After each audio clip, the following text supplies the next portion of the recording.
नमस्कार। चलिए, आज एक बहुत ही कमाल की कहानी सुनते हैं। एक ऐसी कहानी जो हमें भक्ति की असली ताकत के बारे में बताती है। ये कहानी है संत मलूक दास की।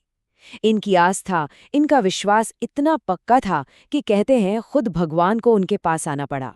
तो एक सवाल दिमाग में आता है ना कि आखिर ये जो विश्वास है, ये जो आस्था है, इसकी असली परीक्षा, इसका अल्टीमेट टेस्ट क्या होता है?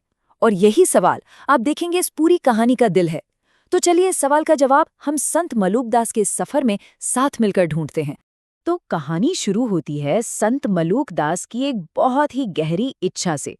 उनके दिल में बस एक ही धुन सवार थी कि कैसे भी करके जगन्नाथपुरी पहुंचना है और भगवान जगन्नाथ के दर्शन करने हैं।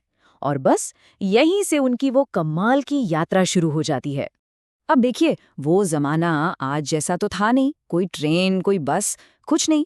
तो मलूकदास जी ने अपनी लाठी उठाई और बस भगवान का नाम जपते हुए जय जगन्नाथ पैदल ही निकल पड़ी अपनी मंजिल की तरफ। और ये सफर, अरे आसान तो बिल्कुल भी नहीं था। सोचिए जरा, दिन ब दिन लगातार चलना। शरीर एकदम थककर चूर हो चुका था। पैरों में इतने गहरे छाले पड़ गए थे कि चलना दूभर हो गया था। और ऊपर से भूख प्यास से गला सूखा जा रहा था। हालत ये हो गई थी कि एक पॉइंट पर आकर उनके शरीर ने जवाब दे दिया कि बस अब एक कदम भी और नहीं। और बस यहीं, इसी पल कहानी में एक बहुत बड़ा मोड़ आता है। जब शरीर की हिम्मत टूट गई ना, तो आत्मा की असली चुनौती शुरू हुई। वो बेचारे थक हार कर एक घने पेड़ की छांव में बैठ गए। और उसी थकान में उनके मन में एक सवाल उठा, एक ऐसा ख्याल जो सब कुछ बदलने वाला था। उन्होंने सोचा, भगवान तो कण कण में है ना? अगर मेरी भक्ति सच्ची है तो मुझे उनके पास जाने की क्या जरूरत है? क्या इस दुनिया के मालिक को, इस ब्रह्मांड के स्वामी को खुद अपने भक्त की खबर नहीं लेनी चाहिए?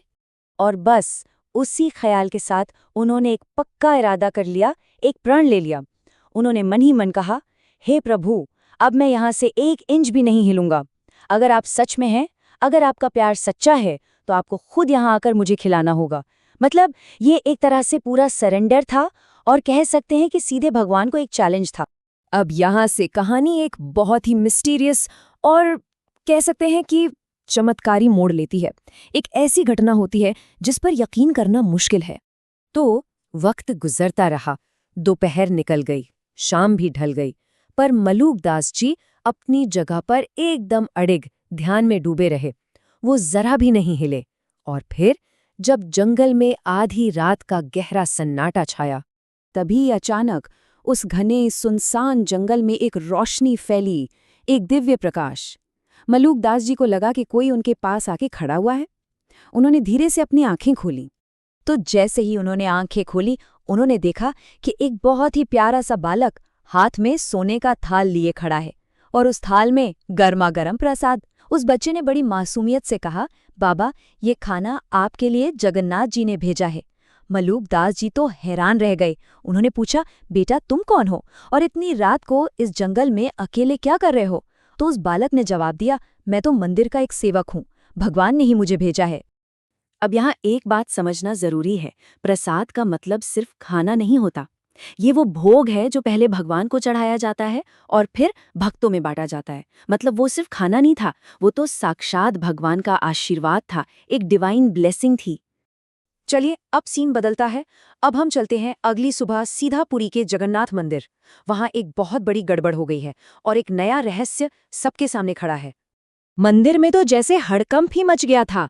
हुआ ये कि भगवान को भोग लगाने वाली जो सबसे खास, सबसे पवित्र सोने की थाली थी, वो अपनी जगह से गायब थी। अब ये खबर तो पूरे शहर में आग की तरह फैल गई। सबको लगा मंदिर में चोरी हो गई है। राजा तक बात पहुंची और उन्होंने फौरन चोर को पकड़ने का हुक्म दे दिया। लेकिन तभी जो मंदिर के सबसे बड़े पुजारी थे, उन्हें एक दिव्य आकाशवाणी हुई। मंदिर के अंदर से ही एक आवाज आई, वो थाली चोरी नहीं हुई है, मैं खुद उसे लेकर अपने भक्त मल्लुक के पास गया था जो जंगल में भूखा बैठा है, वो थाली उसी के पास है। ये आवाज खुद भगवान जगन्नाथ की थी। और इस एक संदेश ने सारे रहस्य से पर्दा उठा दिया। और अब हम पहुंचते हैं कहानी के क्लाइमैक्स पर, वो पल जहां ये दुनिया और वो दिव्य दुनिया दोनों आमने सामने आ जाती हैं। तो भगवान का संदेश सुनकर राजा, पुजारी, सैनिक सब के सब उस जंगल की तरफ भागे और जब वो वहां पहुंचे तो जो नज़ारा उन्होंने देखा उसे देखकर सबकी आंखें फटी की फटी रह गईं। संत मलूकदास अभी भी गहरे ध्यान में थे और उनके ठीक बगल में मंदिर की वही बेशकीमती सोने की थाली रखी हुई थी। जब मलूकदास जी की आंखें खुलीं तो उन्होंने देखा कि राजा से लेकर हजारों लोग उनके पैरों में पड़े हुए हैं। और ठीक उसी पल उन्हें सब समझ आ गया। उन्हें एहसास हुआ कि रात में जो सुंदर बालक आया था वो कोई और नहीं बल्कि खुद भगवान जगन्नाथ थे। ये सोचते ही उनकी आंखों से बस आंसू बहने लगे। तो इस पूरी कहानी का सार क्या है? इसकी सीख क्या है?